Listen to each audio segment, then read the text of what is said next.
Last video में हमने देखा था capacitance of parallel plate capacitor. आज हम लोग डाइलेक्ट्रिक के बारे में जानेंगे। डाइलेक्ट्रिक क्या होता है? एक्चुअली डाइलेक्ट्रिक एक इंसुलेटर है, एक ऐसा नॉन कंडक्टिंग मटेरियल जिसे पैरेलल प्लेट कैपेसिटर के बीच में इंसर्ट कर दिया जाए तो उसके कैपेसिटेंस को बढ़ा देता हो। सुन लो, एक ऐसा नॉन कंडक्टिंग मटेरियल जिसे पैरेलल प्लेट कैपेसिटर के बीच में इंसर्ट कर दिया जाए तो उसके कैपेसिटेंस को बढ़ा दे, ऐसे मटेरियल को ही हम लोग डाइलेक्ट्रिक कहते हैं। एग्जांपल तो पे आप ग्लास ले लो, पेपर ले लो, वुड ले लो, ये सब आपका डाइलेक्ट्रिक है जिसको पैरेलल प्लेट कैपेसिटर के बीच में जैसे ही आप डालोगे वो उसके कैपेसिटेंस को बढ़ा देता है। अगर हम लोग फाइंड करें capacitance of parallel plate capacitor dielectric insert करने के बाद, capacitance of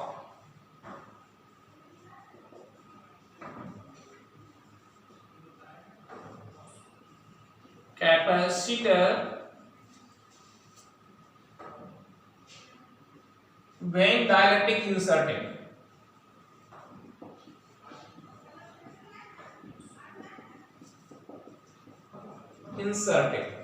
is C, and capacitance of capacitor when without dielectric,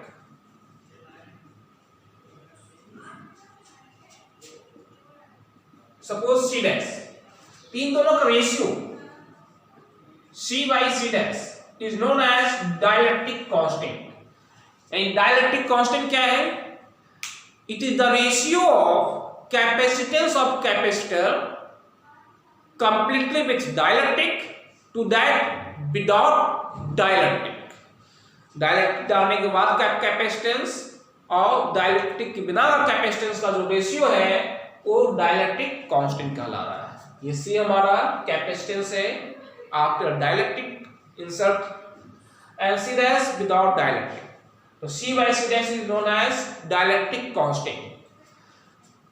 या relative permittivity भी इसको कहते हैं, या specific inductive capacity भी कहते हैं, SIC, specific inductive capacity और dielectric constant और relative permittivity। ये dielectric constant का रोल बहुत इंपॉर्टेंट है, ये हमारे बहुत सारे प्रॉब्लम को सॉल्व करता है। जैसे इनिशियली आपको हम बताए थे कैपेसिटर के लिए दो प्लेट को पैरेलल रखते हैं और इसको जितना पास में ले जा सकते हो उतना अच्छा कैपेसिटर बनेगा। तो एक पे पॉजिटिव चार्ज, दूसरा पे नेगेटिव चार्ज जहां पास में ले जाओगे तो ये अट्रैक्ट कर लेगा, डैमेज हो जाएगा।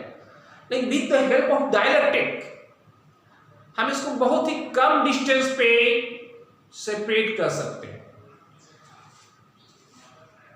जैसे एक कपड़ा है, ये इसको अगर हम बीच में रखा दें नॉन कंडक्टर है तो इतना कम डिस्टेंस पे जो इसका थिकनेस है इतना कम डिस्टेंस पे दोनों प्लेट इंसर्ट हो सकता है, पास में रह सकता है। तो डाइलेक्ट्रिक का सबसे बड़ा फायदा है कि दो प्लेट को बहुत ही कम डिस्टेंस पे आसानी से सेपरेट कर लेता है, और सेकेंड ये इसके कैपेसिटेंस को बढ़ा देता है। तो डाइलेक्ट्रिक क्या है फिर सुन लें। When certain non-conducting materials such as glass, plastic, paper, etc. are inserted between parallel plate the capacitor, it increase the capacitance of the capacitor, and ratio of the capacitance with dielectric to that of without dielectric is known as dielectric constant or a specific inductive capacity or relative permittivity.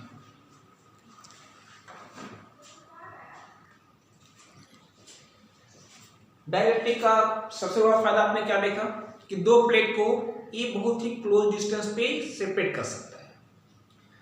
अब देखते हैं जब dielectric insert करते हैं parallel plate capacitor के बीच charge को constant करते हुए,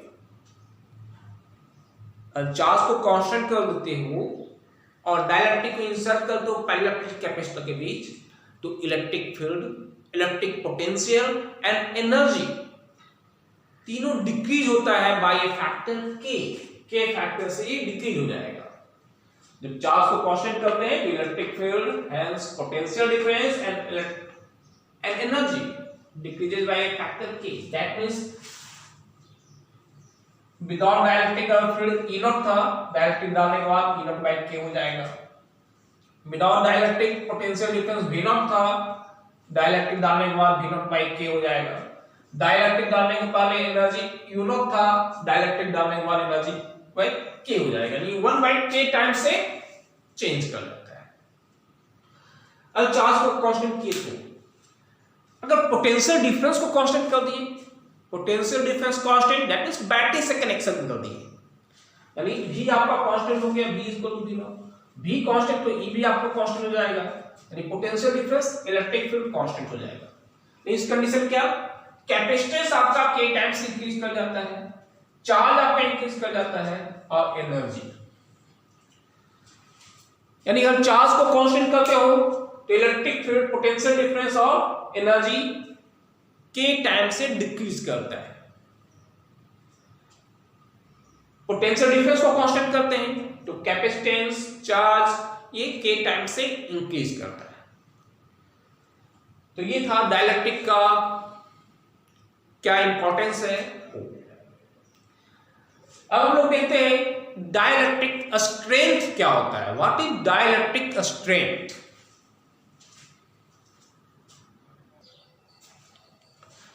तो डाइलेक्ट्रिक स्ट्रेंथ क्या है? डाइलेक्ट्रिक स्ट्रेंथ को हम लोग डिफाइन करेंगे, the maximum electric field that A dielectric can withstand without breakdown is called dielectric strength.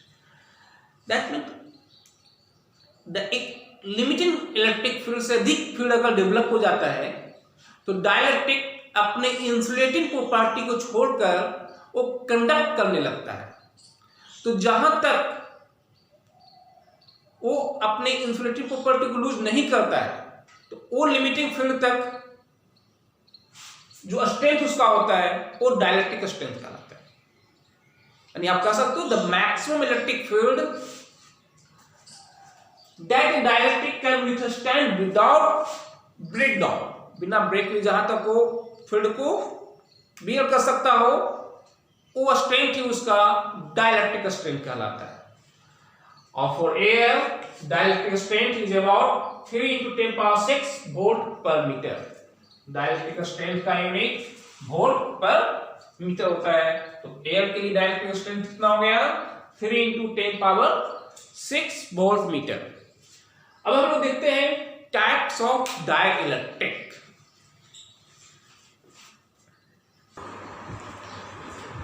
दो टाइप्स का डाइलेक्ट्रिक है, polar dielectric and non polar dielectric. Polar dielectric that means जिसके है परमानेंट डायपोल मोमेंट हो, that is polar dielectric.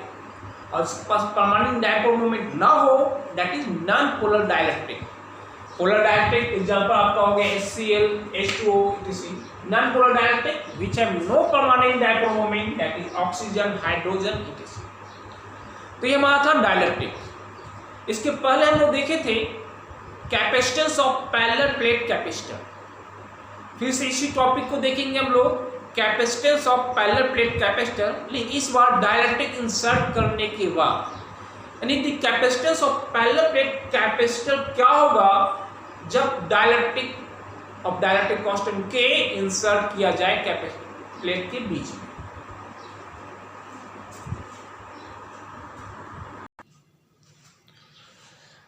अब देखते हैं question, find the capacitance of parallel plate capacitor having plate area A and distance between them is D and the medium between the plate having dielectric constant K।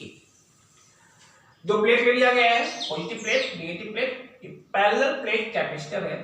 Suppose इस point P पे हमें field निकालना है, हमें इसका capacity निकालना, dielectric constant K डाला गया है। तो उसके लिए सबसे पहले हम लोग क्या करेंगे, फील्ड निकालेंगे, फिर पोटेंशियल निकालेंगे, तो फिर कैपेसिटेंस मिल जाएगा। तो इस प्लेट के कारण फील्ड, नेट फील्ड क्या हो जाएगा, इसके कारण जो निकलेगा Q/2ε0A/K। अभी आपने देखा डाइलेक्ट्रिक से इलेक्ट्रिक फील्ड जो होता है 1/K टाइम्स डिक्रीज करता है, जस्ट आपको बताए थे। इस प्लेट के कारण भी सेम आएगा, Q by 2 epsilon naught A into K। यानी फील्ड क्या हो गया आपका, Q by epsilon naught A into K। This is the field. अब निगेटिव पॉइंट पे पोटेंशियल हम लोग 0 लेते हैं और पॉजिटिव पे भी ले लेते हैं, तो रिलेशन आप देख चुके हैं इलेक्ट्रिक फील्ड एंड पोटेंशियल के बीच, del V equal to minus E dot dx। That means 0 minus V equal to minus E into D minus 0। तो V इक्वल टू हो गया E D। E आपको मालूम है तो यहां से V निकल जाएगा, V इक्वल टू E का value Q by epsilon naught A K into D। V भी मिल गया, आपने पढ़ा है C equal to Q by V। तो V के स्थान पे वैल्यू पुट करेगा हम लोग, Q बाई V, यानी Q by Q D by epsilon naught A into K। Q से Q कैंसिल हो जाएगा, तो C इक्वल टू आपका आ गया epsilon naught A K by D। Without डायरेक्ट्रिक हम लोग देखे थे तो एप्सिलॉन A बाई D आया था।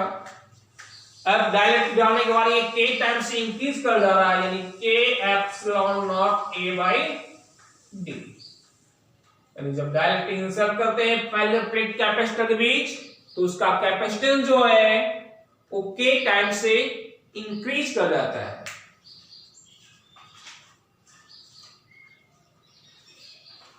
यानी आप देख रहे हो कैपेसिटेंस डायरेक्ट्रिक कांस्टेंट पे कोई वैल्यू जितना ज्यादा होगा कैपेसिटेंस उसका उतना ही ज्यादा होगा।